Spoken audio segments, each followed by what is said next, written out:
اور یہی ایک حدیث جو آج کل غامدی بول رہا ہے کہ حضرت حمزہ امیر المومنین کے پاس 2 اونٹنیاں تھیں جو بدر سے ملی تھیں، تو پیغمبر نے وہ عنایت کر دی امیر المومنین کو.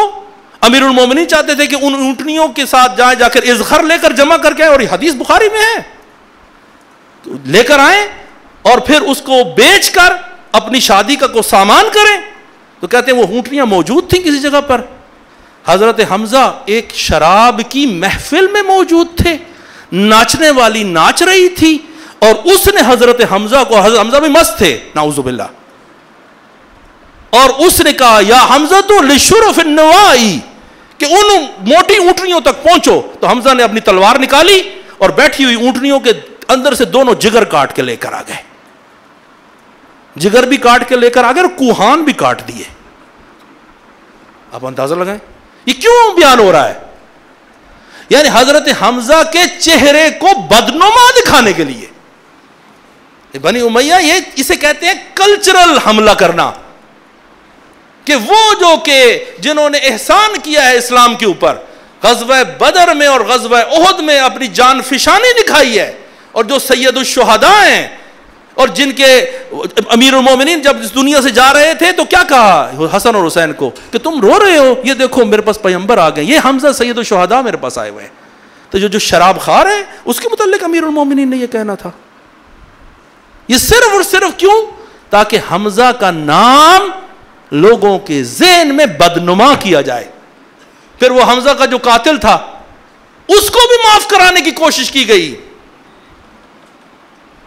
وہ کون تھا بولا؟ وحشی. کہا کہ یہ وحشی تھا، یہ بھی معاف ہو گیا. کیوں؟ کیونکہ اس نے مسالمۃ الکذاب کو اس نے قتل کیا تھا.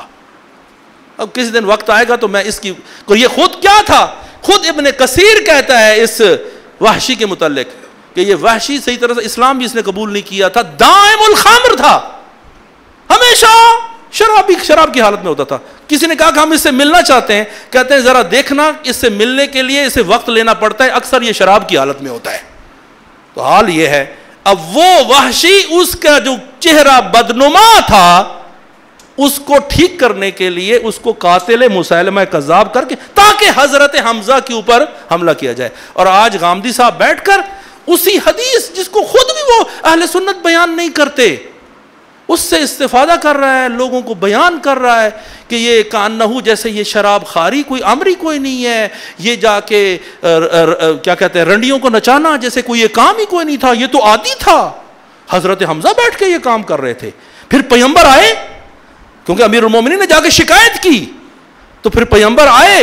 اب یہ بھی سوچے کہ پیغمبر آئے اور حضرت حمزہ کو جب کہا تو حضرت حمزہ نے ایک دفعہ نظر اٹھا کے دیکھا تو پیغمبر کے گھٹنوں تک، پھر نظر کو اٹھا کے دیکھا تو ناف تک، اور تیسری دفعہ دیکھا ہے تو چہرے کو دیکھا.